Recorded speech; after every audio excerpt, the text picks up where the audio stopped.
Dicen que los grandes inventos nacen del accidente, pero a veces no es un accidente, sino el intento desesperado de escapar del dolor.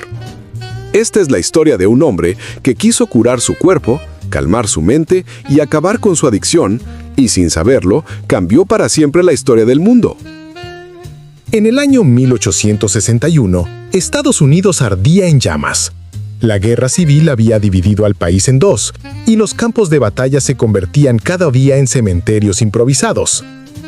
Entre los miles de hombres que luchaban por sobrevivir, estaba John Steve Pemberton, un joven farmacéutico nacido en Georgia. Era un hombre educado, apasionado por la química, y creía que la ciencia podía aliviar el sufrimiento humano. Pero nada lo preparó para lo que el destino le tenía reservado. Durante una de las batallas, Pemberton recibió un golpe de sable en el pecho. Fue una herida grave, casi mortal. Logró sobrevivir, pero el dolor lo acompañaría por el resto de su vida. En aquella época, la medicina era rudimentaria, y los doctores calmaban el sufrimiento de los soldados con una sustancia que, aunque eficaz, traía consecuencias devastadoras: la morfina. Pemberton empezó a depender de ella. Día tras día, su cuerpo necesitaba más. Se volvió adicto. Era un hombre brillante, pero atrapado en una prisión química. Sin embargo, no se resignó. Decidió usar su conocimiento para crear una cura para su propia adicción. Y en ese intento, comenzó uno de los experimentos más curiosos de la historia moderna. En su pequeño laboratorio en la ciudad de Columbus, Georgia, comenzó a mezclar ingredientes. Buscaba una fórmula que le diera energía, que redujera el dolor, que limpiara su mente. En aquel tiempo, la gente estaba fascinada con los tónicos milagrosos, brebajes que prometían curar desde la depresión hasta la fatiga. Muchos contenían plantas exóticas, alcohol o estimulantes naturales. Uno de los más populares era el vino Mariani, un vino francés que contenía extracto de hoja de coca. Sí, la misma planta de la que más tarde se extraería la cocaína. Se decía que aumentaba la vitalidad, mejoraba el ánimo y aliviaba el dolor. Pemberton quedó intrigado. Si ese vino podía dar energía, quizás podía ayudarlo a liberarse de la morfina. Así que decidió crear su propia versión. La llamó Pemberton's French Wine Coca. Era una mezcla de vino, hojas de coca, nuez de cola, una fuente natural de cafeína, y damiana, una planta conocida por sus supuestos efectos afrodisíacos y estimulantes. El resultado fue un tónico oscuro, dulce y potente, que él describía como elixir cerebral y tónico para los nervios.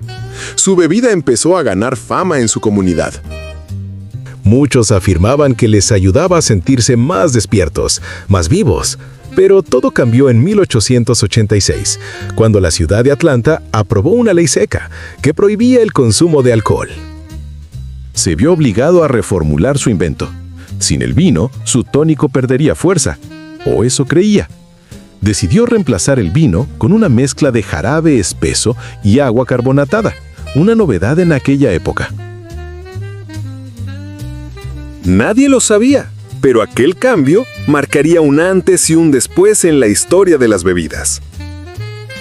Al probar el resultado, Pemberton quedó sorprendido. Era algo nuevo, burbujeante, refrescante. Tenía un sabor dulce con un toque amargo al final. Sin darse cuenta, acababa de crear la primera Coca-Cola. El nombre, de hecho, no fue idea suya, sino de su socio y contador Frank Robinson, quien también diseñó a mano el icónico logotipo con letras curvas que todavía reconocemos en todo el mundo. Robinson combinó las dos palabras clave de la receta: coca por las hojas de coca y cola por la nuez de cola. El jarabe de Pemberton empezó a venderse en una farmacia de Atlanta, donde el encargado mezclaba una pequeña porción con agua carbonatada para cada cliente. Se vendían apenas unas cuantas copas al día, y aunque la gente decía que la bebida tenía un sabor único, Pemberton no veía grandes ganancias, su salud empeoraba, su adicción seguía y las deudas lo ahogaban. Desesperado empezó a vender partes de su compañía. Poco a poco fue entregando derechos sobre su invención a distintos socios, hasta que, enfermo y debilitado, murió en 1888 sin imaginar que acababa de crear una de las marcas más poderosas del planeta. Después de su muerte, un empresario llamado Asa Candler compró los derechos restantes y perfeccionó la fórmula. Eliminó la cocaína, ajustó los sabores y comenzó a promocionarla como una bebida refrescante, no como un tónico medicinal. Su visión era simple, pero revolucionaria: vender felicidad embotellada. Candler lanzó una agresiva campaña publicitaria: carteles, folletos, relojes y hasta almanaques con el logo rojo y blanco. Años, Coca-Cola pasó de ser un experimento olvidado en un laboratorio a una bebida nacional y luego mundial. Lo que nació como una medicina contra la adicción terminó convirtiéndose en una adicción cultural. Porque si algo es cierto, es que Pemberton logró lo que quería, pero no como lo imaginó. Su bebida sí curaba el cansancio, sí levantaba el ánimo y sí daba energía, pero lo hacía con azúcar y cafeína, los estimulantes modernos de la sociedad capitalista. Lo que él creó como un remedio personal se convirtió en un símbolo global del consumo, del placer y del marketing.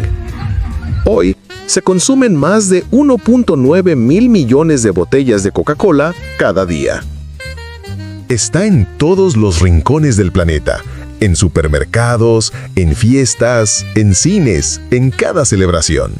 Pero pocos recuerdan al hombre detrás de la fórmula. Pemberton murió pobre, enfermo y olvidado. Y sin embargo, su legado burbujea en cada botella que se abre, en cada vaso lleno de hielo y nostalgia. La próxima vez que destapes una Coca-Cola, piensa en él, en el hombre que, buscando una medicina, creó un fenómeno. En el químico que quiso curarse del dolor y terminó dándole al mundo una bebida inmortal. Porque a veces los mayores inventos no nacen del éxito, sino del sufrimiento. Y el sabor más dulce puede tener el origen más amargo. Recuerda que si el video te ha gustado, puedes darle like, comentar y suscribirte. Además, puedes activar la campanita para que YouTube te avise siempre que suba un video nuevo. ¡Hasta la próxima!